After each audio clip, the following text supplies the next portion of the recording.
नमस्कार, स्वागत है आपका और आप देख रहे हैं आरबी न्यूज। आपको बता दें कि अपने पूर्व घोषित कार्यक्रम के तहत आज आम आदमी पार्टी के प्रदेश स्टैंडिंग कमेटी के सदस्य सह यूथ फोर्स के प्रधान संयोजक दीप नारायण सिंह ने रखा एक दिवसीय उपवास का कार्यक्रम।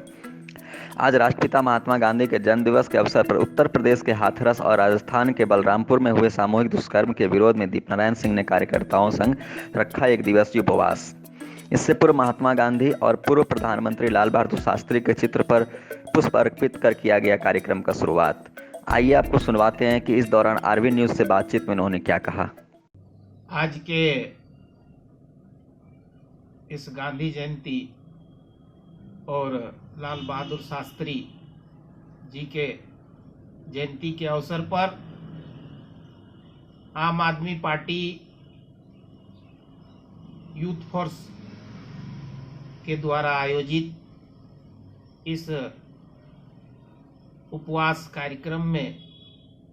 हम लोगों के बीच उपस्थित यूथ फोर्स के वरीय साथी भाई कुलचंद दास जी, यूथ फोर्स के वरीय साथी भाई महेंद्र दास जी, यूथ फोर्स के वरीय साथी भाई किशोर सिंह जी, यूथ फोर्स के वरीय साथी भाई भागवत पांडे जी, यूथ फोर्स के साथी भाई प्रदीप जी, देवनारायण जी और उपस्थित सभी यूथ फोर्स के कार्यकर्ता साथी, इस लाइव में जुड़े सभी फेसबुक लाइव के मित्रों, जैसा कि हम जानते हैं कि पिछले दिनों देश में दो ऐसी है जिसने पूरे मानवता को, पूरे मानव समाज को कलंकित करने का काम किया है। हम उत्तर प्रदेश के हाथरस की घटना को जिक्र करें तो जिस तरह से इलेक्ट्रॉनिक मीडिया, प्रिंट मीडिया के माध्यम से जो बातें सामने आ रही है, उससे किस तरह से एक दलित परिवार की लड़की के साथ किस तरह से बर्बरतापूर्ण घटना घटने के बाद इलाजरत में वह दलित युवती मर जाती है, और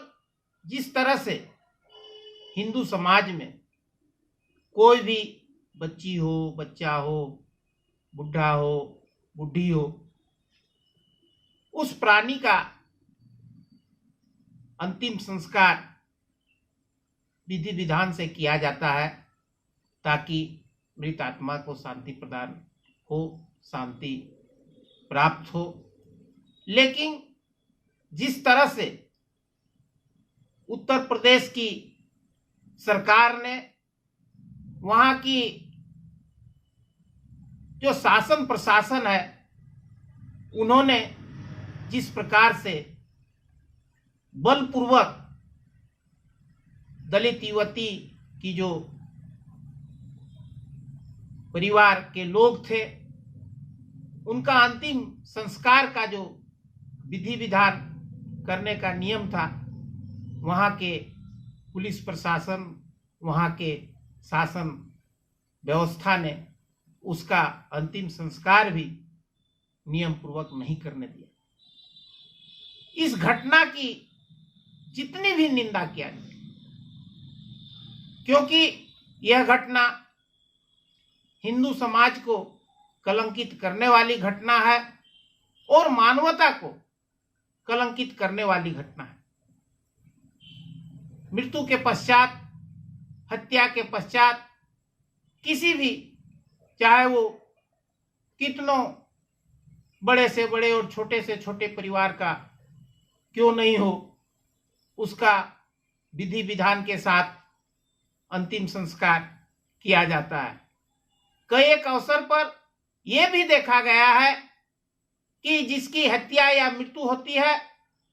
अगर उसके परिवार के लोगों का कोई ट्रेस नहीं मिलता है, कोई जानकारी नहीं मिलती है, तो शासन प्रशासन पूरी रीति रिवाज के साथ उस मृत आत्मा का,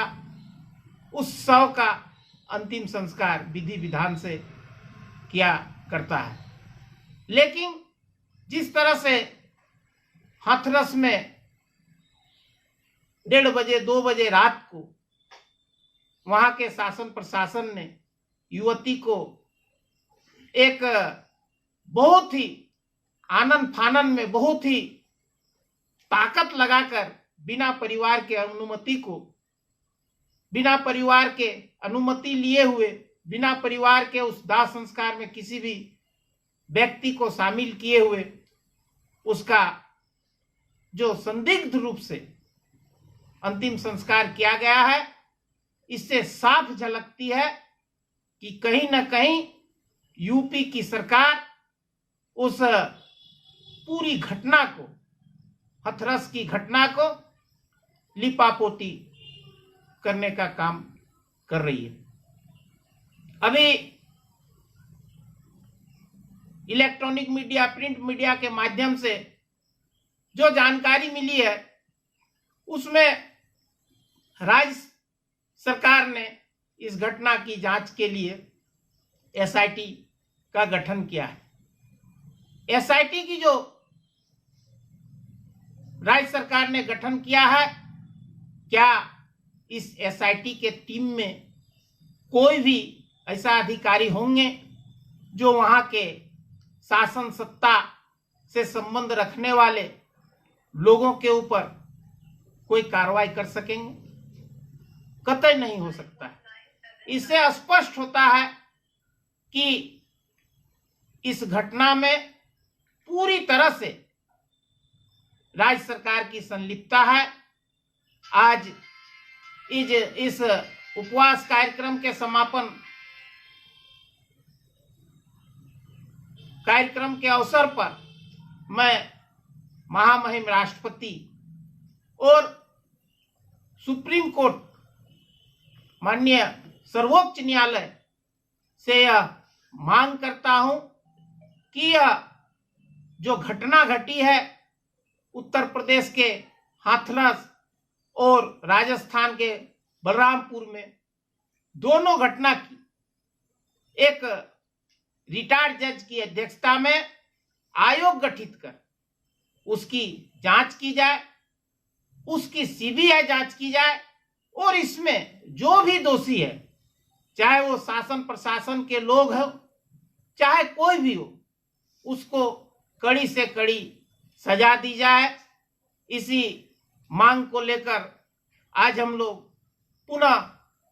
गांधी जी के इस जयंती के अवसर पर उनके चरणों में कोटि कोटि नमन करते हुए पुनः एक बार मैं महामहिम राष्ट्रपति और सर्वोच्च न्यायालय से यह मांग करता हूं कि अगर बेटी बचाना है, बेटी पढ़ाना है, बेटी को बढ़ाना है, तो हाथरस और बलरामपुर में जो कुकृत किया गया है, इसमें जितने भी लोग शामिल हैं उस पर जल्द से जल्द कार्रवाई हो, पीड़ित परिवार को न्याय मिले, ताकि भविष्य में किसी भी बेटी के साथ, किसी भी जाति के बच्ची के साथ इस तरह की घटना की पुनरावृत्ति न हो। पुनः एक बार हम लोग इस घटना की कड़ी से कड़ी निंदा करते हुए मैं अपने वाणी को विराम देता हूं।